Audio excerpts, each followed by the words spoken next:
Pues bien, seguimos adelante con el tema de la cristología, un tema por demás decirlo fascinante, puesto que Jesucristo es el centro de la proclamación del Evangelio en todas las iglesias. Jesucristo es para nosotros el centro del universo, es la imagen del Dios invisible, el primogénito de toda la creación.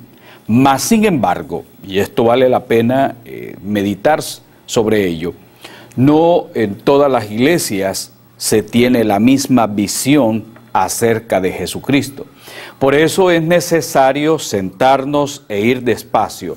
Permítame decirle que hay muchísimas imágenes cristológicas, así como usted lo oye, imágenes cristológicas, esos Cristos que se forman en la mente de muchas personas, o esos Cristos que uno ha traído por tradición y ha creído que uno está en lo correcto.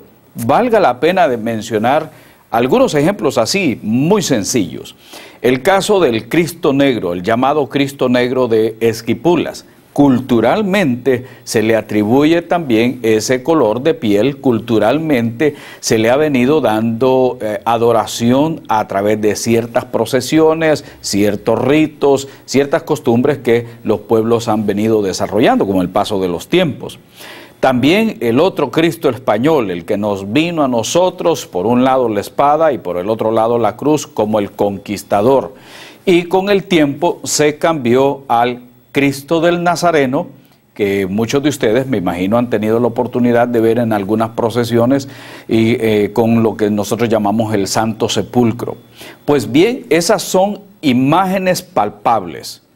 Son hechos de madera, otros son hechos de yeso, y uno puede decir, esas son las imágenes que la gente ha venido adorando o que culturalmente le han rendido algún tipo de festividad. Pues bien, en este caso, como estamos hablando, existe otra imagen que no es así de madera ni de yeso, sino la imagen que la persona se forma en su mente.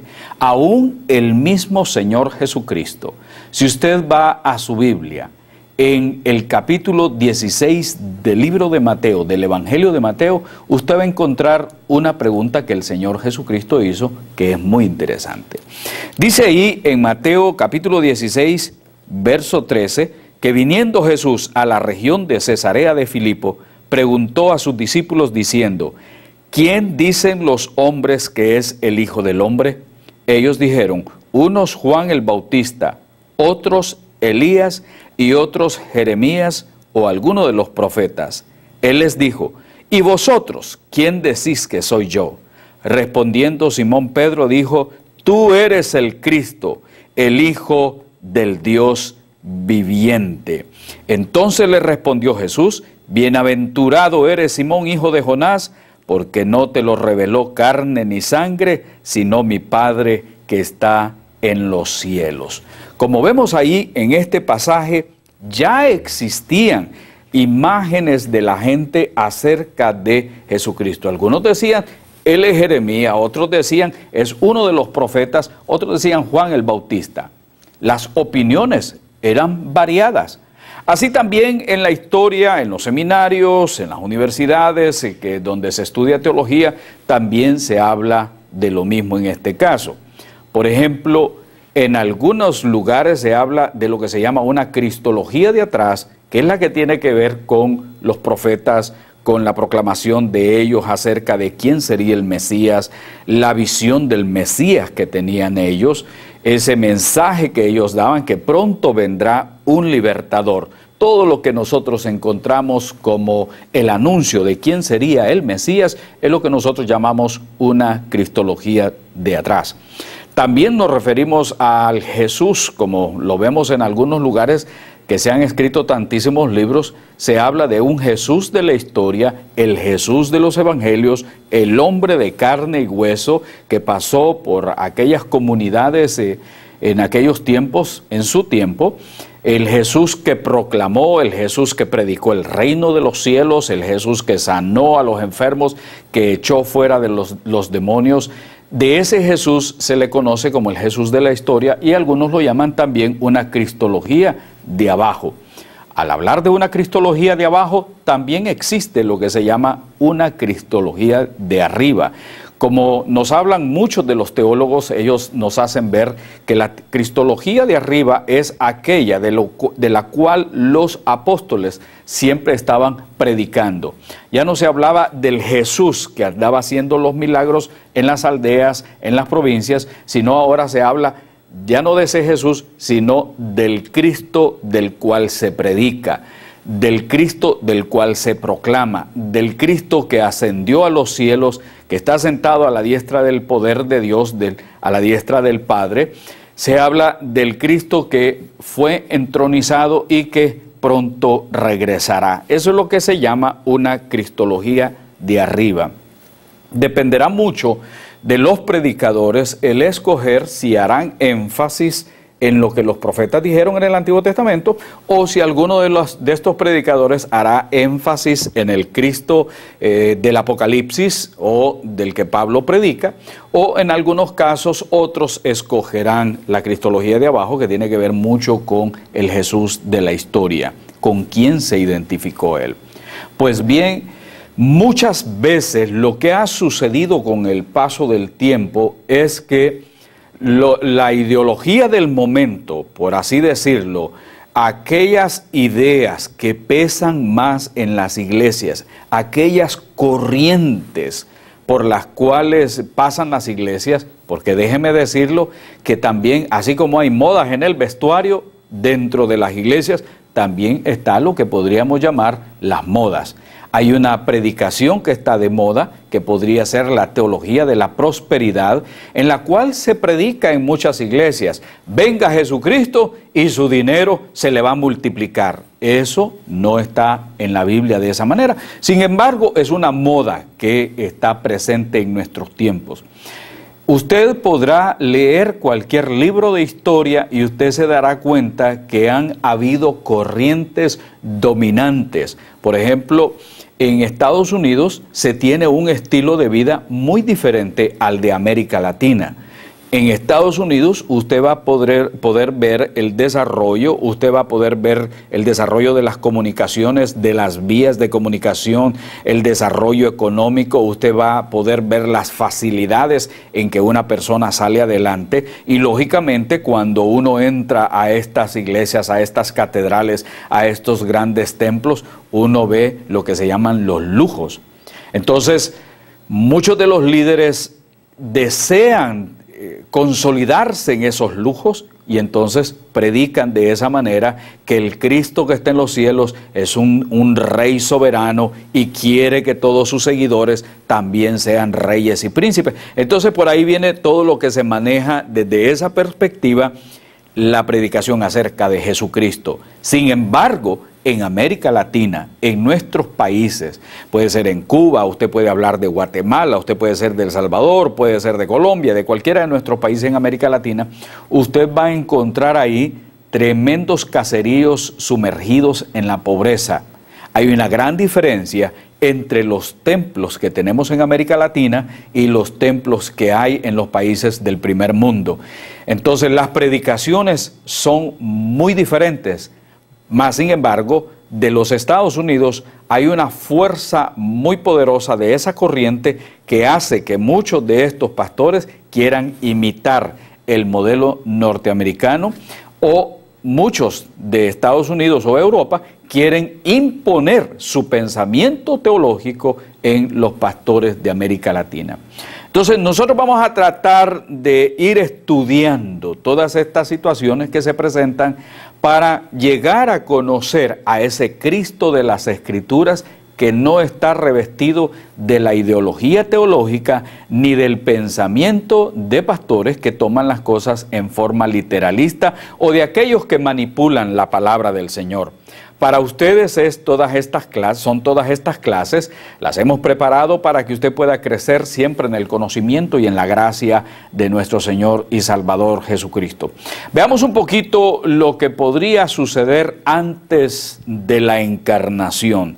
Estos temas que vamos a ir desarrollando poco a poco, vamos a ir profundizando en ellos, vamos a ir viendo lo que es el Señor antes de la encarnación, el Mesías proclamado, y también la participación del Verbo aquí en la tierra, su manifestación antes de la encarnación. Es interesante todo esto. Cuando se habla de Jesucristo, se habla de encarnación. Cuando se habla de Jesucristo, se habla de resurrección. Cuando se habla de Jesucristo, se habla de entronización en los cielos. Es un tema, por demás decirlo, riquísimo en contenido. Así es que yo creo que a usted le va a traer gran bendición. Por ejemplo, hablar de nosotros acerca de la evidencia de la preexistencia, el origen celestial. Los versículos que reclaman un origen celestial para Cristo atestiguan de su existencia antes de nacer. Especialmente en el Evangelio de Juan, capítulo 3, verso 13, donde dice: nadie ha subido jamás al cielo, sino el que descendió del cielo, el Hijo del Hombre. Según Juan 3, versículo 13, en la Nueva Versión Internacional. También encontramos que dice que el que viene de arriba está por encima de todos. El que es de la tierra es terrenal, y de lo terrenal habla. El que viene del cielo está por encima de todos. Juan 3:31, Nueva Versión Internacional. El que viene de arriba está por encima de todos. Por eso para nosotros es importantísimo proclamar que Jesucristo es el Kyrios, Jesucristo es el Señor y Él está por encima de todos.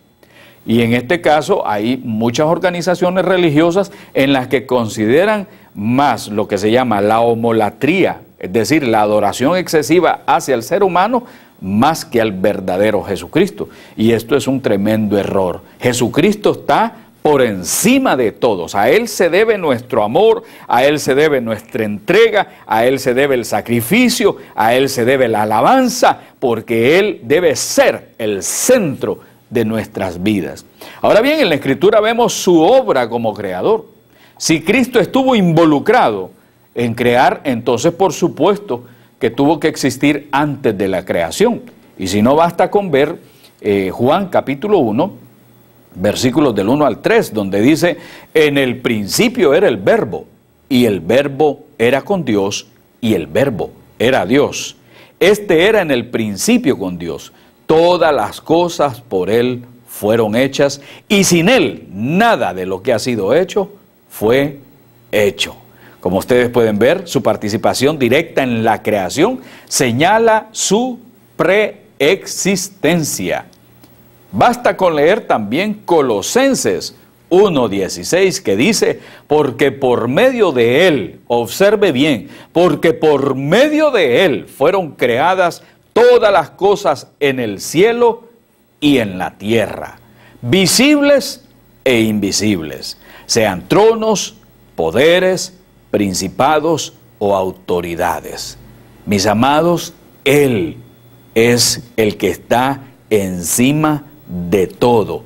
Él es el que está por encima de las potestades, de los principados, de las autoridades, no solamente de este siglo, sino de los siglos venideros. Él es el que está encima de todos. Él es el todopoderoso regente, Él es el Shaddai, Él es el que nos protege, nos ayuda a seguir adelante, nos orienta, nos capacita a través de su Santo Espíritu. Por eso nuestra adoración hacia Jesucristo, nuestra alabanza hacia Jesucristo. Jesucristo debe ser el centro de la vida de todos sus seguidores. Por eso la palabra cristianos. Fíjense usted, nosotros no nos llamamos patrianos, ni nos llamamos espiritianos.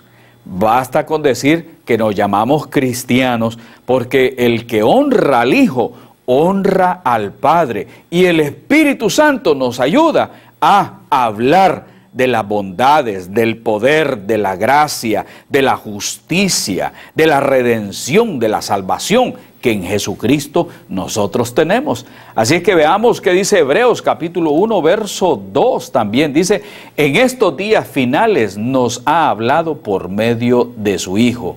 A este lo designó heredero de todo, y por medio de él hizo el universo. En Hebreos 1:2 de la Nueva Versión Internacional. Por medio de él hizo el universo. Esto para nosotros es maravilloso. Hemos estado enseñando por bastante tiempo en nuestra iglesia acerca del tema de la cristología, y para nosotros es un plato delicioso el estar ahí estudiando la palabra de Dios, concentrándonos en la palabra de Dios para exaltar el nombre de Jesucristo, para glorificar el nombre de Jesucristo. Y podemos ver también en la Escritura su relación con Dios. Él se atribuyó igualdad de naturaleza con Dios. Y basta con que nosotros leamos Juan 20:30, donde dice: Jesús hizo muchas otras señales milagrosas en presencia de sus discípulos, las cuales no están registradas en este libro. Juan 20:30, Nueva Versión Internacional. Quiere decir que muchas otras obras más fueron hechas. Nosotros conocemos lo del ciego Bartimeo, nosotros reconocemos la acción que tuvo al evangelizar a la mujer samaritana en el pozo, nosotros conocemos sobre la sanidad de los leprosos, la liberación del endemoniado gadareno, pero todavía hubo muchísimas obras más que el Señor hizo, a quien su nombre sea glorificado. Él también afirmó haber tenido gloria junto a su Padre antes que el mundo fuese. Esto es importante para nosotros. La afirmación que Jesús hizo de haber tenido la gloria de su Padre también antes de que el mundo fuese. Y lo vemos en el 17:5, que dice: y ahora, Padre, glorifícame en tu presencia con la gloria que tuve contigo antes de que el mundo, o antes de que el mundo existiera. Juan 17:5. Esto es lo que algunos sectas como la de los Testigos de Jehová y otras agrupaciones rechazan, el hecho de reconocer que Jesucristo tuviera esa misma gloria con el Padre antes de que el mundo existiera. Así es que estamos hablando de la existencia en esta clase, en este tema, de Cristo antes de su encarnación. No perdamos eso de vista. Pablo también declaró que Cristo tenía la misma naturaleza de Dios. Yo le decía a los hermanos de la iglesia que estoy realmente gozoso, admirado, embebido, si se le puede llamar de esa manera, atraído por este tema. Es un tema maravilloso al ver en las Escrituras la revelación, cómo la captó el apóstol San Pablo. Tal vez no tuvo esa oportunidad de que se sentaran los cristólogos a enseñarle a él, sino que él recibió del Padre la revelación misma y la plasmó claramente en Filipenses capítulo 2, verso 6. Decía: quien siendo por naturaleza Dios, no consideró el ser igual a Dios. Observe eso. Quien siendo por naturaleza Dios, no consideró el ser igual a Dios como algo a que aferrarse.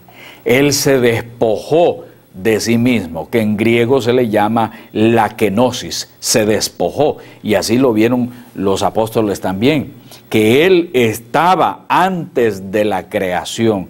Y Filipenses para mí es un pasaje muy, pero muy revelador, muy parecido a Juan capítulo 1:1, que decía que en el principio, en el arjí, en el principio era el verbo, y el verbo era con Dios, y el verbo era Dios.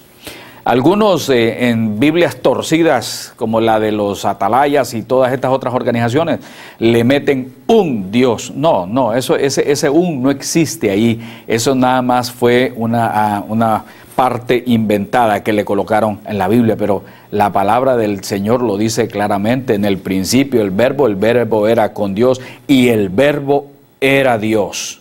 Y Filipenses nos lo dice también de esta manera, que Él no se aferró el ser igual a Dios, no se agarró de ahí, sino todo lo contrario, vino la kenosis, el despojo de eso. Ahora bien, estos pasajes para nosotros son de gran evidencia acerca de su eternidad, sus atributos. Él se atribuyó deidad total y otros así lo atestiguaron. Estas atribuciones serán examinadas más adelante, pero por ahora bastará con Colosenses capítulo 2, verso 9, donde dice: en Cristo habita toda la plenitud de la deidad. Así es, así lo dice el pasaje bíblico, toda la plenitud de la divinidad habita en forma corporal en Cristo. Colosenses 2, verso 9, en la Nueva Versión Internacional. Toda la plenitud de la divinidad.